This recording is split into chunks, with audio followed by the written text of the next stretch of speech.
আপনাদের চাইতে অনেক বড় বাহাদুর, তারা দুপুরে খাবার টেবিলে বসতে পারে নাই। আরেকটা জুলাই বিপ্লবের জন্য আপনারা অপেক্ষা করো। এদেশের জনগণ জেগেছে, আর আপনারা দাবায় রাখতে পারবেন না। গাবতলী উপজেলার সাবেক সফল ভাইস চেয়ারম্যান মাওলানা আব্দুল মজিদ বক্তব্য রাখবেন। মাওলানা আব্দুল মজিদ।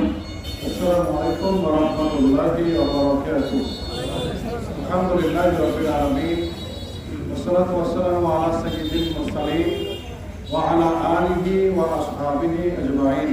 প্রাণপ্রিয় শিবগঞ্জ উপজেলাবাসী, আপনারা সবাই ভালো আছেন? মুখে বলতেছি আমরা ভালো আছি, কিন্তু গতকাল পরশু যে ঘটনাগুলো ঘটানো হয়েছে, ছাত্র শিবিরের উপরে যে জাহিলিয়াতের মতো ঘৃণ্য হামলা করা হয়েছে, এনসিপির উপরে যে নির্যাতন করা হয়েছে, হামলা হয়েছে, এতে বোঝা যায় এদেশের মানুষ ভালো নাই।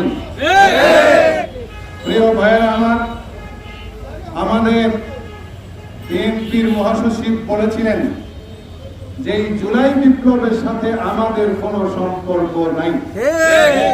বলছে না বলে নাই? এখন বলে আমরাই। কথার সাথে কাজের কোনো মিল নাই। ওনারা বলেছিলেন একটি নির্বাচিত সরকার ক্ষমতায় আসলে খুন, ধর্ষণ, মাদক, চাঁদাবাজি এগুলো বন্ধ হবে।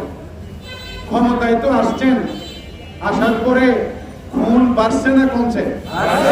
ধর্ষণ বাড়ছে না কমছে? চাঁদাবাজি বাড়ছে না কমছে?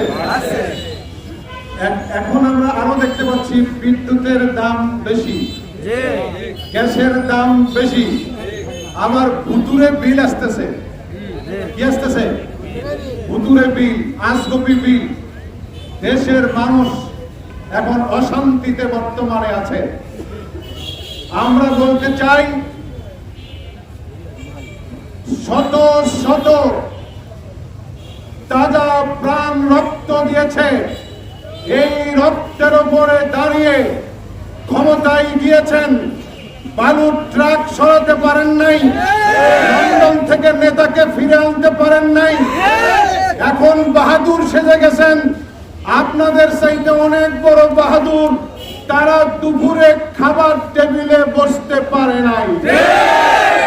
আমরা পরিষ্কার করে বলতে চাই, জুলাই সনদ বাস্তবায়ন করতে হবে, গণভোটের রায় বাস্তবায়ন করতে হবে, নইলে এদেশের জনগণ আরেকটা গণ আন্দোলন গড়ে তুলবে।